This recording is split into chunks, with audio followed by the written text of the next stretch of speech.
Hello, hello. It is time for another Magic Treehouse read aloud. When we left off the last time in Magic Treehouse number Magic Treehouse number 23, we were on chapters 7 and 8. Chapter 7 was Twister, and chapter 8 was Get Below. So in chapter 7, Twister, Jack and Annie are attempting to leave, but then a tornado or a twister touches down. And so they have to try and go and save the kids who are in the schoolhouse.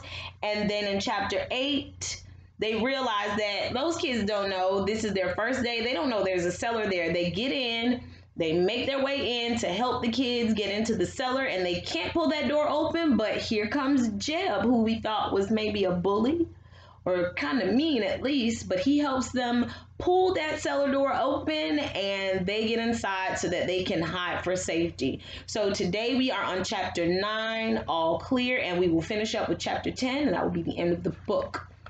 Chapter 9, All Clear. Jeb pushed open the cellar door. Daylight streamed in. He looked out.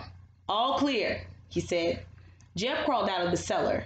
Jack followed him, then Annie, Will, Kate, and Miss Neely. The sky was gray above them. The twister had torn the roof off the dugout and sucked everything out, even the rug. They all stared in shock at the empty space. Then Miss Neely smiled. "Well, at least we are all safe," she said. They stepped out of the hut. The air was thick with bits of dust and grass. The twister had cut a wide path of dirt and destruction across the prairie. It was still whirling away on the horizon.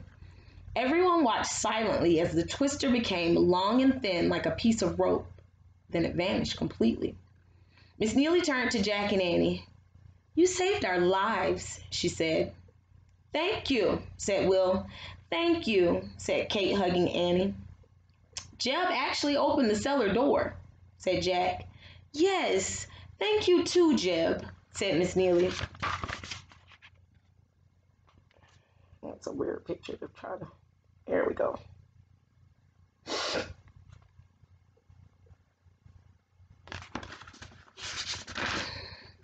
The older boy only scowled. "I hope you can get a new school." "We will," said Miss Neely. "Just as we planted our fields again after the grasshopper attack, we'll build our school again after the twister. If at first you don't succeed, try again." Jack thought Miss Neely was one of the bravest people he'd ever met. "You're a good teacher," he said shyly. "I love teaching. It's a job that lasts forever. Whatever you teach children today travels with them far into the future." "That's true." Jack smiled. "Well, we better leave again," he said. "Bye." Everyone waved except Jeb.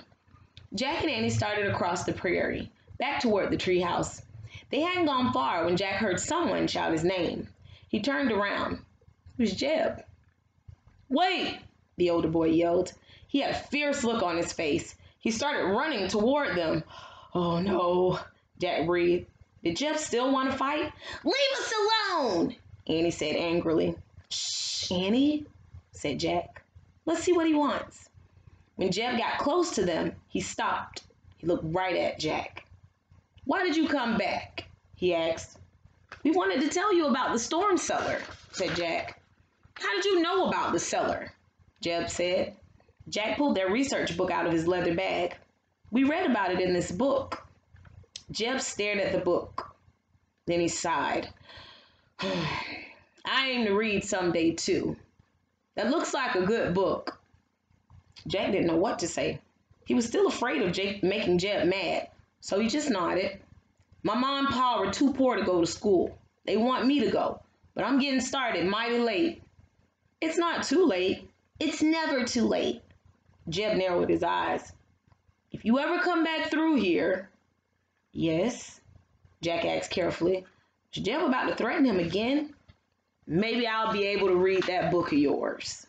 Jack sighed and smiled. "I know you will," he said.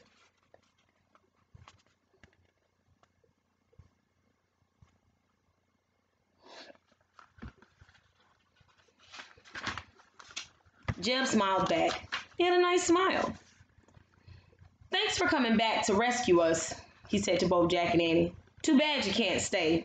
I reckon we'd all be good friends if you did. I reckon we would. Jeb nodded, and he turned and ran back to join the others. Suddenly the sun broke through the clouds.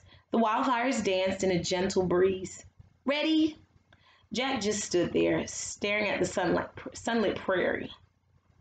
Jack, ready to go?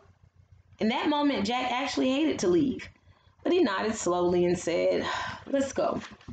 Jack and Annie took off through the bright, sparkling grass. They ran to the small grove of trees near the creek. They climbed up the rope ladder and scrambled into the treehouse.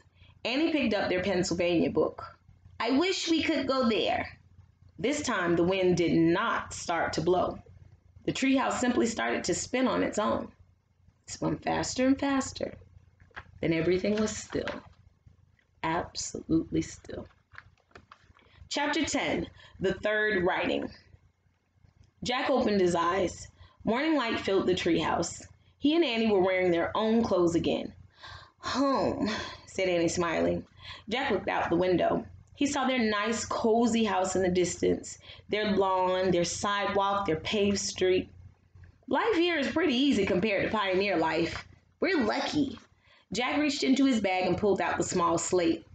Our third writing, he said. He added the poem to the list from the Civil War and the letter from the Revolutionary War. You did just what that poem says you should do. What do you mean?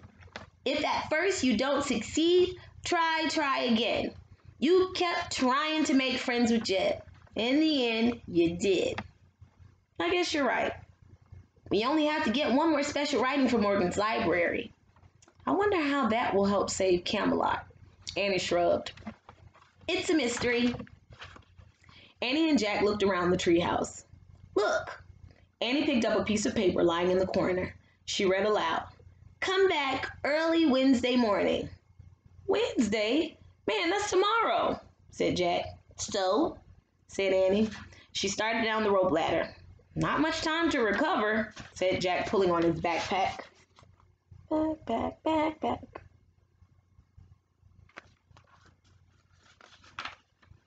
Recover from what?